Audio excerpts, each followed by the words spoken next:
Sound take 7 action. चलिए आलोक शर्मा जी, अब आप मोर्चा संभालिए और बताइए कि क्या अभी 5 राज्यों में चुनाव है, एक अगर असम छोड़ दे और पुडुचेरी, तो हालांकि आप स्टालिन के साथ हैं, वहां पर ममता बनर्जी हैं, डिफेंडर के तौर पर आप किस तरह से देख रहे हैं? नितिन नबीन के नेतृत्व में वो कह रहे हैं कि एकदम नई बयार चल गई है, नया युग आ गया है। जब देश के प्रधानमंत्री राजीव गांधी बने थे तो केवल 42 साल के थे और उन्होंने युवाओं के लिए बहुत काम किया था। और अच्छी बात है अगर आपने बता दिया, वो कंप्यूटर युग लेकर आए, टेक्नोलॉजी लेकर आए, युवाओं के लिए रोजगार के नए नए रास्ते खोले। युवा बनने से युवाओं के लिए क्या होता है, विषय ये है। विषय ये नहीं है कि कोई बुजुर्ग है तो वो युवाओं के लिए नहीं कर सकता। क्या इसका मतलब मोदी जी ने कुछ नहीं किया? वैसे तो नहीं किया उन्होंने। मुद्दे की बात ये है, हाँ, अगर आप कह रहे हैं कि केवल युवा ही कर सकता है तो आप खुद स्वीकार कर रहे हैं उसको। Emotional damn it. दुर्भाग्य ये है कि परंपरागत परिवारवाद से एक व्यक्ति आया, नड्डा जी को 5-6 साल हो गए थे, उनको बदलना था। आरएसएस और बीजेपी की टसल थी, एक पर्ची वाले कार्यकारी अध्यक्ष बना दिए गए। हमसे पूछते हैं चुनाव कब होगा, डेमोक्रेसी कब होगी, नड्डा जी के खिलाफ कौन चुनाव लड़ा था, नहीं बताएंगे। अमित शाह जी के खिलाफ कौन चुनाव लड़ा था, नहीं बताएंगे। पर्ची से नितिन नबीन को बना दिया। अब कह रहे हैं साहब ये तो बहुत विकसित भारत और पता नहीं क्या क्या, 92 रुपए पर डॉलर हो रहा है, विकसित भारत है। युवाओं की फीस नहीं जा रही है। लगभग 30 लाख लोगों ने 2014 के बाद पासपोर्ट सरेंडर कर दिया, ये विकसित भारत है। गोंडा में वहां पर हॉस्पिटल में चूहे कूद रहे थे अभी 4 दिन पहले, आपने सबने सोशल मीडिया पर देखा होगा। 200 पहली यूनिवर्सिटी में एक भी हिंदुस्तान की यूनिवर्सिटी नहीं है। तालियां बजाने से कुछ नहीं होता है। आप दिखाएंगे, आप ये करेंगे, आप वो करेंगे, ये करेंगे, वो करेंगे। केवल आप मुझे बताइए, दिल्ली पॉल्यूशन के ऊपर सुप्रीम कोर्ट ने इतनी लताड़ लगाई है पिछले 2 महीने के अंदर, देश के प्रधानमंत्री और नितिन नबीन का कोई एक ट्वीट आया हो तो मुझे बता दीजिएगा। विकसित भारत ये है कि किस तरह से हथकड़ियां और बेड़ियां लगकर अमेरिका से हमारे तमाम जो नागरिक हैं वो आए हैं, उसमें ज्यादातर युवा थे। विकसित भारत यह है कि 2 दर्जन से ज्यादा लोग सीवर का पानी पी के इंदौर में मर गए। नितिन नबीन खामोश थे। किसी ने नितिन नबीन के कोई स्टेटमेंट सुना? कि राजीव जी और राहुल जी पर उसका जवाब दीजिए, फिर युवाओं के सवाल। देखिए, मुझे लगता है कि 2009 में राहुल जी के नेतृत्व में, राहुल जी सांसद भी थे, हमने सरकार भी रिपीट की, लेकिन एक बीजेपी के अघोषित पिट्ठू टाइप व्यक्ति अन्ना हजारे जी आए, पूरे देश को गुमराह किया। और जिस तरह से अन्ना हजारे ने पूरे देश को गुमराह करके, उसमें केजरीवाल और पूरी टीम शामिल थी, देश को डिस्ट्रैक्ट किया। और उसके बाद से बीजेपी ने तमाम संवैधानिक संस्थाओं को अपनी मुट्ठी में ले लिया। आज जिस देश के अंदर चीफ जस्टिस ऑफ इंडिया को जूता फेंक के मारा जाता हो और फिर विकसित भारत की बात की जाती हो तो बड़ा दुर्भाग्य। 2000 ये सब क्या देखना पड़ रहा है? अच्छा है मैं अंधा हूँ। 24 की बात कर ले, आज महाराष्ट्र हो रहा है। 2024 में 1 साल पहले ही हमारे सांसद ज्यादा थे बीजेपी से। तो इस समय का फेर होता है, सबको देखना होता है कि किसने क्या डिलीवर किया, किसने क्या नहीं किया। आज तो बहुत बड़ी बड़ी बातें अभी चल रही हैं कि भाई विकसित भारत में पता नहीं क्या क्या होगा। मैं तो केवल ये पूछता हूं, 10 दिन हो गए अंकिता भंडारी के केस में सीबीआई की रिकमेंडेशन हुए। पूरे हिंदुस्तान में किसी ने वो चिट्ठी देखी हो तो जरूर बताइएगा। केवल मुद्दों से डेविएट करना। सीबीआई जांच चल रही है, नहीं चल रही है? सुधांशु जी, एक स्पेसिफिक सवाल। अंकिता भंडारी, सीबीआई की कोई कार्रवाई हो रही होगी, किसको किया गया? तो आपको बताया जाएगा। नहीं, वो स्टेट गवर्नमेंट सीबीआई को करती है। अरे कैसे, क्या बात आपको करते पता है हैं? क्या? आप टाइमलाइन तो सेट कीजिए, कब तक जांच की रिपोर्ट आएगी? आप सांसद हैं, स्टेट गवर्नमेंट सेंटर को लिखिए। कितने दिन लग गए सर उसको सीबीआई रिकमेंडेशन के लिए? इनके अंदर जो ये तो लेने के देने पड़ गए।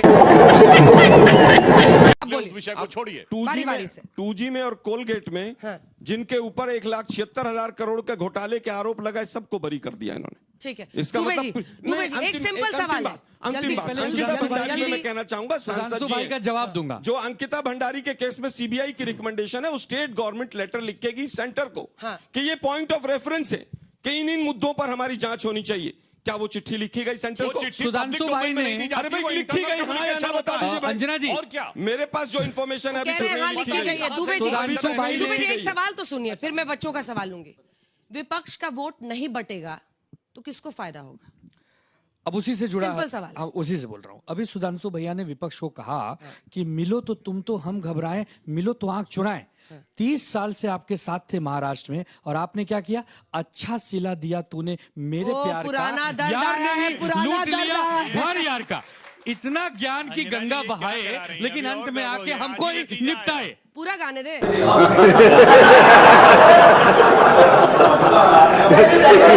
मुझे लगता है युवाओं के तमाम जो भी सपने थे उनके ऊपर अगर सबसे ज्यादा किसी सरकार ने कुठाराघात किया है तो वो मोदी सरकार ने किया।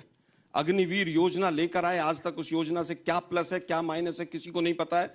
उसमें कहां से ग्रामीण क्षेत्र से पहाड़ों से बच्चे जाते थे देश की सेवा के लिए, वो उसका कितना ग्राफ गिर गया है किसी को नहीं पता है। एजुकेशन की बात एक भाई ने बहुत अच्छी उठाई। मोदी जी के आने के बाद 40,000 स्कूल बीजेपी शासित राज्यों में बंद हुए हैं। क्या हुए हैं? बंद हुए हैं। दूसरी चीज, अभी अभी मां वैष्णो देवी के नाम पर एक मेडिकल कॉलेज था, उसको अभी 4 दिन पहले 6 दिन पहले इन्होंने बंद किया है। ये लोग बंद करना जानते हैं एजुकेशन संस्थाओं को। आरएसएस की सोच ही ये है कि 5 किलो राशन और शौचालय। दिल और दिमाग की बात मत करो, ये आरएसएस की पुरानी सोच रही है। कौन है ये लोग?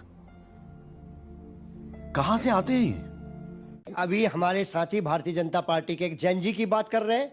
माननीय मोदी जी ने अपने सभी सीनियर को मार्गदर्शक मंडल में डाल दिया और अपना एक्सटेंशन कर लिया। ये जैन जी की बातें इनकी कितनी एक दूसरे से मेल खाती है, देश और प्रदेश समझ रहा है। और पेपर लीक में जिस प्रदेश से मैं उत्तर प्रदेश से आता हूं, उत्तर प्रदेश रिकॉर्ड बना चुका है। 108 की जो महिलाएं थी हमारी पुलिस की, उनके साथ कैसा वो आंदोलन में थी अपनी केवल वेतन संबंधी बढ़ाने के लिए, आपने कैसा बर्ताव किया योगी सरकार की पुलिस ने, और ये पूरे देश के सामने पूरे प्रस्तुत है। और मैं आपको याद दिलाना चाहता हूं, संभल का जो कांड है आपको याद होगा, एफआईआर करने का आदेश वहां पर पुलिस दे चुकी है। संभल का जो कोर्ट है वो न्यायालय दे चुका है, लेकिन उस पर एफआईआर नहीं हो रही। अनुज चौधरी जी पे और उनके टीम पे आनंद दुबे जी जल्दी। बस हवा निकल गई। अभी तक एफआईआर नहीं हो रही। अंजना जी, ऐसी मान्यता है और सच्चाई है कि किसी भी देश के युवा को अगर मजबूत बनाना है तो बचपन से उसकी शिक्षा में सुधार कर दो। मैं आप सबको स्वागत करता हूं। आओ मुंबई, एक बार बृहन मुंबई महानगर पालिका के स्कूल देखो। वर्ल्ड क्लास स्कूल बनाने का काम किसी ने किया तो आदित्य ठाकरे ने किया, और आज उसी की वजह से हमको लोग कहते थे कि हम बीएमसी चुनाव में खत्म हो जाएंगे। खत्म नहीं हुए, अच्छी लड़ाई से अच्छी सीटें जीते हैं। इसका मतलब कमजोर जरूर हुए हैं, खत्म नहीं हुए। क्या यश बनेगी क्या सुधांशु जी? देखिए, मैं केवल एक बात कह रहा हूं, नितिन नवीन का मैं पूरा सोशल मीडिया पिछले आधा घंटे से देख रहा हूं। माइक उठा के बोलिए। आधे घंटे डिबेट कर रहे हैं, आधे घंटे सोशल मीडिया देख रहे हैं। वहां पर मैं 1 घंटे से गेस्ट रूम में बैठा हुआ था, मैं पहले आ गया था। मैं केवल एक कहना चाहूंगा, नितिन नवीन ने केवल मोदी जी के ट्वीट्स को रीट्वीट करने के अलावा कोई काम नहीं किया। ट्विटर से थोड़ी देश चलता है ना, पार्टी चलती है। सोच कहीं तो सोशल मीडिया पे नजर आएगी कि युवाओं सोच नहीं उन्होंने कभी दिखाई और आपने उनको अध्यक्ष बनाया। शब्द नहीं है पॉल्यूशन के ऊपर, एक अंकिता भंडारी के ऊपर नहीं है। इनका आरोप, वाह मोदी जी, वाह वाह वाह। प्रधानमंत्री है मोदी जी, उन्होंने कहा कि मैं ओबीसी हूं। पूरा कर लीजिए। साहब, पहला देश का एकमात्र प्रधानमंत्री था जो पंडित अपने नाम के आगे लगाता था, जबकि वो मीट भी खाते थे, स्कॉच भी पीते थे, संस्कृत एक नहीं बोल पाते थे, मंदिरों के खिलाफ रहते थे। ये किसने लगाया? नहीं, पंडित अटल बिहारी वाजपेयी क्या क्या खाते थे, जरा उनकी लिस्ट बता दूं मैं। सर, वो किसके घर में रहते थे वो भी बता दूं।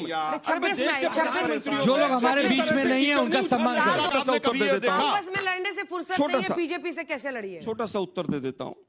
गुजरात सोशल इंडिकेटर्स में आज भी 13वें, 14वें, 15वें स्थान पर है। इंडस्ट्रियली और इकोनॉमिकली गुजरात मोदी जी से पहले भी आगे था। गुजरात में 11 बड़े इंडस्ट्रियल एरिया एक भी मोदी जी ने नहीं बनाया। गुजरात एक पहला ऐसा राज्य है जिसके अंदर एक भी मेडिकल कॉलेज, मैं अपनी बात रिपीट करता हूं, एक भी मेडिकल कॉलेज सरकार का नहीं। केवल एक 2008 में भुज में अटल बिहारी वाजपेयी जी ने शुरू किया था, करवाया था उस समय पर, वो भी बंद पड़ा हुआ है, वो भी अडानी को दे दिया गया है। गुजरात पहला राज्य है कि 12,000 करोड़ रुपए का केवल कर्जा था, आज 5.5 लाख करोड़ का कर्जा है, और सारा मैक्सिमम जो है वो मोदी जी के समय पर लिया गया। इन्होंने किसानों की बात की, हमने ऋण दे दिया, हमने ये कर दिया। एनसीआरबी के आंकड़े देखिए, किसानों की सुसाइड रेट बढ़ गई। तुम्हें शर्म है? कुछ शर्म आया है? अगर आपने बहुत अच्छा काम कर दिया था तो क्यों बढ़ गई? राज्य में अब वापस आते हैं, मुख्यमंत्रियों की बात करते हैं। अच्छा, आपका कौन सा मॉडल चलाया जाए देश में? कौन सा मॉडल आपका दिखाएं? हिमाचल का मॉडल जहां मैं बताता हूं, या कर्नाटक का मॉडल? अरे भाई, मैं बताता हूं ना, मैं बताता हूं। बीच में ना बोल। हमारा मॉडल एक राज्यों तक छोटा नहीं रहता है। जिस देश, अरे सुनिए ना भाई, मॉडल अब सुनिए तो सही, अब सुनने की हिम्मत रखिए। जिस देश के अंदर सुई नहीं बनती थी, मोदी जी ने आकर चंद्रयान का रिबन काटा, वो कांग्रेस की देन थी। जिस समय पर कांग्रेस अच्छा मुझे बताइए, चंद्रयान किसमें बना था भाई? किसकी सरकार में बना था? आप लोग हंस रहे हैं, बताइए जरा। जी के समय में शुरू हुआ था। बताइए ना भाई जरा। एक कमाल की बात है, इसरो किसने बनाया था जरा बताइए। जो हंस रहे थे लोग, अगर मोदी सरकार डीआरडीओ कुछ किसने करती है बनाया तो था जरा आलोचित बता दीजिए आप करके लोग। गए थे। वापस और अगर आते हैं, नहीं एक बार कर रुकिए पाती ना। है तो इसलिए भाई देखिए, कर मैं लेते आपके हैं। बीच में किसी के नहीं बोला, मैं केवल ये कहना चाहता ये तो आप हूँ बोलते ही IIT हैं, से लेकिन लेकर ठीक है। IIM तक, और जिस समय पर हमारे पास छत नहीं थी, उस समय पर भाखड़ा नांगल डैम से शुरुआत करके, और अगर मनमोहन सिंह जी की आखिरी सरकार रही, हमने लोगों को अधिकार देने का काम किया। अंजना जी ने कहा कौन सा मॉडल, हमने राइट टू इंफॉर्मेशन दिया, इन्होंने खत्म कर दिया। हमने राइट टू एजुकेशन दिया, उस पर इंप्लीमेंटेशन नहीं है। हमने फूड सिक्योरिटी बिल दिया, हम मनरेगा लेकर आए, केवल महात्मा गांधी के नाम को हटाने के चक्कर में इन्होंने पूरी योजना को समाप्त कर दिया। इस हिसाब से तो आपको जनता को प्रचंड जीत देनी चाहिए थी। ये नहीं हो रहा, यही वही है। अन्ना हजारे जैसे लोग आए और देश को गुमराह करके चले गए। चुप हो जा, सातवीं फेल, चुप हो जा।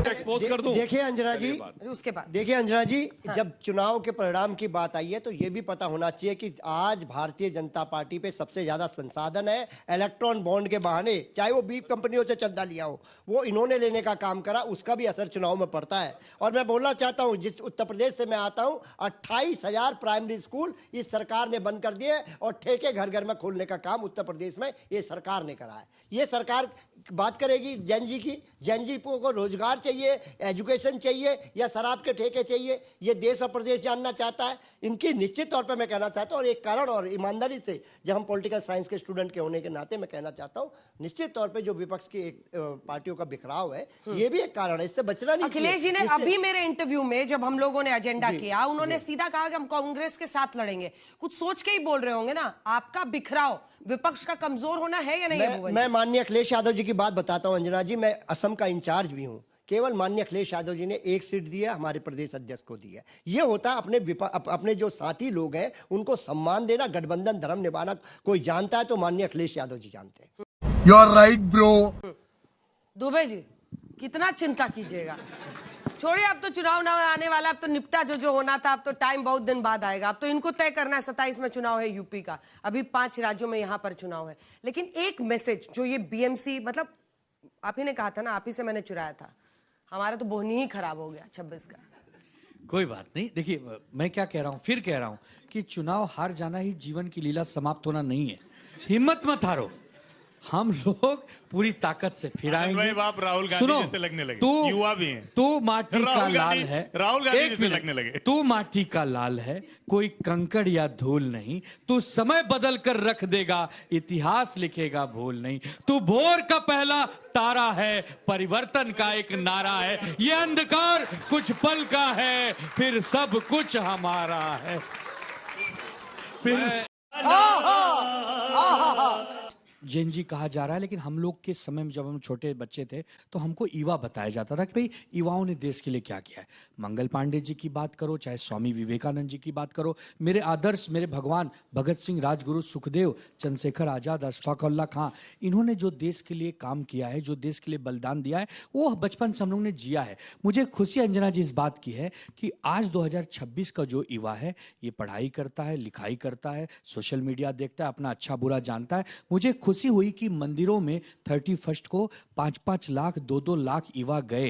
लेकिन इसमें अभी सुधांशु भैया बोल रहे थे, बट इसमें भाजपा का क्या रोल है? अपने पैसे से जाते हैं, अपने विवेक बुद्धि से जाते हैं। देश बदल रहा है, ये देश सभी का है। अब ऐसा तो होगा, तो अब भाजपा की सरकार है तो भाजपा कहेगी देखो ये हमारा युवा है, कांग्रेस क्या जाएगी कहेगा हमारा युवा है। अरे युवा तो देश का है ना, तो युवा ऐसे तो नहीं होता है। समझता है कि मुझे कौन अच्छा है, मेरे लिए कौन बुरा है। अब हो गई दूसरी बात, कांग्रेस पार्टी इस गठबंधन में सबसे बड़ा दल है, सबसे पुरानी, तो युवा ही कहलाएंगे। तो आदित्य ठाकरे से बड़ा युवा कौन है? 35 साल की उम्र में उस युवा ने पूरे महाराष्ट्र को अपने परिवार की तरह मेहनत करके संभालने का काम किया। कोरोना के संकट काल में कभी भी महाराष्ट्र का नाम खराब नहीं होने दिया। हमारे यहाँ गंगा में तैरती हुई लाशें अंजना जी नहीं हमने बहने दी, हमारे यहाँ ऑक्सीजन से तड़पते लोग हमने नहीं देखे। तो आदित्य ठाकरे हो, उद्धव ठाकरे साहब 65 साल के हैं, हम तो कहते हैं वो भी युवा है। राज ठाकरे वो भी युवा है, तो हमारे युवाओं के अमित ठाकरे हैं। हमारे यहाँ तो देखिए प्रबोधनकार ठाकरे का जो लेगेसी है, लेके बाला साहब ठाकरे जी, उनके ठाकरे परिवार, उसके आनंद दुबे जैसे, हम 45 साल के हैं, हम भी युवा ही हैं।